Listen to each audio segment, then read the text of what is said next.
حضرت نوح علیہ السلام کا واقعہ۔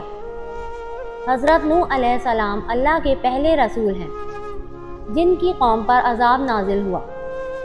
آپ کی قوم نے 950 سال تک کی گئی دعوت کو رد کیا، جس کے نتیجے میں اللہ نے ان پر عظیم طوفان بھیجا۔ یہ واقعہ قرآن مجید میں متعدد جگہوں پر تفصیل سے بیان ہوا ہے، خاص طور پر سورہ نوح، سورہ ہود اور سورہ المومنون میں۔ حضرت نوح علیہ السلام کی بعثت اور قوم کی حالت۔ حضرت نوح علیہ السلام کو اللہ نے اس وقت مبعوث کیا جب انسان شرک اور گمراہی میں مبتلا ہو چکا تھا۔ آپ کی قوم نوح بنی راسب کے نام سے مشہور تھی، جو 5 بڑے بتوں کی پوجا کرتی تھی۔ قوم کے عقائد اور گمراہیاں۔ وہ کہتے تھے ہمارے باپ دادا نے ان بتوں کی پوجا کی ہے، ہم بھی انہیں چھوڑنے والے نہیں۔ سورہ المومنون آیت نمبر 24۔ انہوں نے نوح علیہ السلام کو جادوگر اور دیوانہ کہا۔ دولت مند لوگ کہتے تھے ہم تو تمہیں اپنے جیسا ایک عام آدمی سمجھتے ہیں۔ سورہ ہود آیت نمبر 27۔ نوح علیہ السلام کی 950 سال کی طویل دعوت۔ نوح علیہ السلام نے انتہائی صبر کے ساتھ اپنی قوم کو سمجھانے کی کوشش کی۔ دن رات تبلیغ وہ قوم کو اللہ کی وحدانیت کی دعوت دیتے، شرک سے منع کرتے اور عذاب الہی سے ڈراتے۔ قوم کا رد عمل۔ کچھ غریب اور کمزور لوگ ایمان لائے۔ سرداروں نے کہا جو لوگ تمہارے پیچھے ہوئے وہ تو نچلے طبقے کے ہیں۔ سورہ ہود آیت نمبر 27۔ انہوں نے نوح کو دھمکیاں دی اور کہا اگر تم سچے ہو تو ہم پر وہ عذاب لے آؤ۔ قرآن میں ارشاد، اور بے شک ہم نے نوح کو ان کی قوم کی طرف بھیجا، سو وہ ان کے درمیان 50 سال کم 1000 سال رہے۔ سورہ عنکبوت آیت نمبر 24۔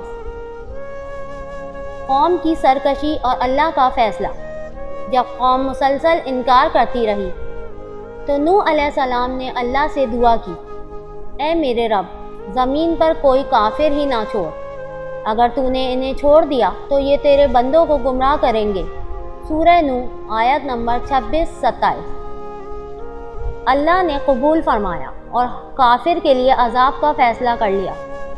نوح علیہ السلام کو ایک کشتی بنانے کا حکم دیا۔ کشتی نوح کی تعمیر اور قوم کا مذاق۔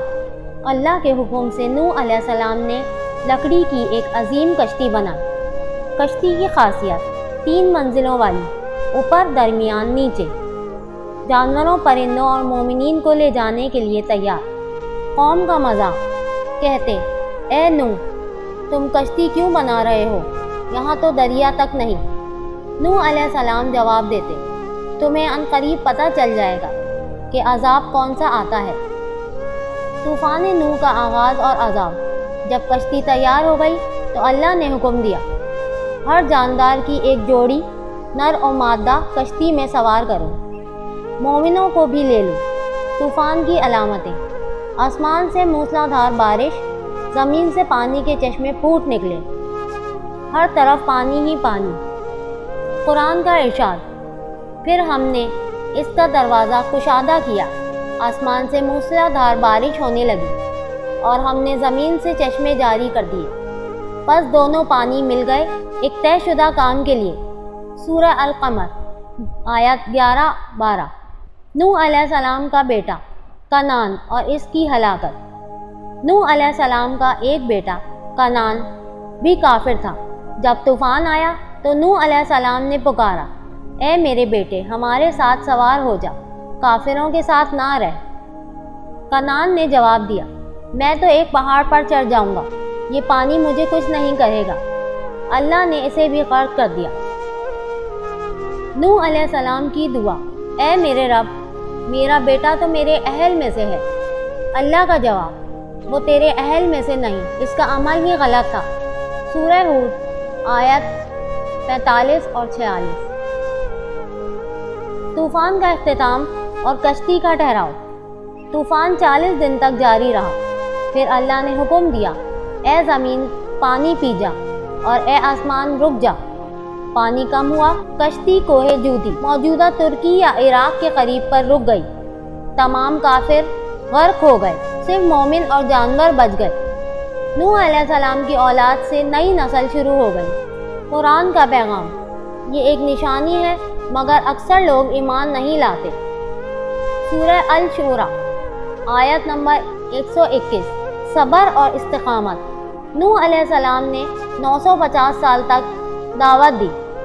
اللہ کی نصرت، مومنوں کو ہمیشہ اللہ کی مدد حاصل ہوتی ہے۔ تکبر کی تباہی، قوم نوح کا تکبر ان کی ہلاکت کا سبب بنا۔ اگر آپ کو ہماری اسلامک ویڈیوز پسند آئی ہوں تو ویڈیو کو لائک کریں، اپنے دوستوں میں شیئر کریں اور چینل کو سبسکرائب کریں، بیل کے آئیکن کو پریس کریں تاکہ آپ کو ہماری نئی آنے والی تمام ویڈیوز کی نوٹیفیکیشن مل سکے۔ شکریہ۔